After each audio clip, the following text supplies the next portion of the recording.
2026 সালটি মীন রাশির জাতক জাতিকাদের কেমন যেতে চলেছে? 2026 সাল মীন রাশির জাতক জাতিকাদের ভীষণ মাত্রায় চ্যালেঞ্জিং সিচুয়েশন তৈরি হবে। অর্থাৎ যেকোনো রকম রিস্ক নিতে হতে পারে বা যেকোনো রকম চ্যালেঞ্জিং সিচুয়েশনের জন্য আপনাদের তৈরি থাকতে হবে।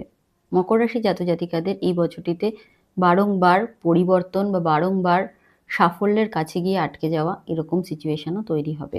ইমোশনাল টার্বুলেন্স বা ইমোশনাল প্রবলেম কিছু থাকবে এই বছরটিতে অবশ্যই। যদিও প্রেমের ক্ষেত্রে অবশ্যই সাফল্য থাকছে। মীন রাশির জাতক জাতিকারা এই বছরটিতে অবশ্যই আপনারা পূজা পাঠ মাঙ্গলিক অনুষ্ঠান এগুলোতে অনেক বেশি মনোনিবেশ করবেন। হেলথ ওয়াইজ মীন রাশির জাতক জাতিকাদের এই বছরটি একটু ডিস্টার্ব থাকছে।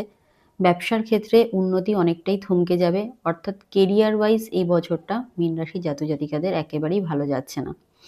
মীন রাশির জাতক জাতিকারা উপায় হিসাবে কি করবেন? মীন রাশির জাতক জাতিকারা এবছরটিতে প্রত্যেক বৃহস্পতিবার হলুদ থ্রেড ডান হাতের কবজিতে বাঁধুন এবং প্রত্যেক বৃহস্পতিবার এটি করুন।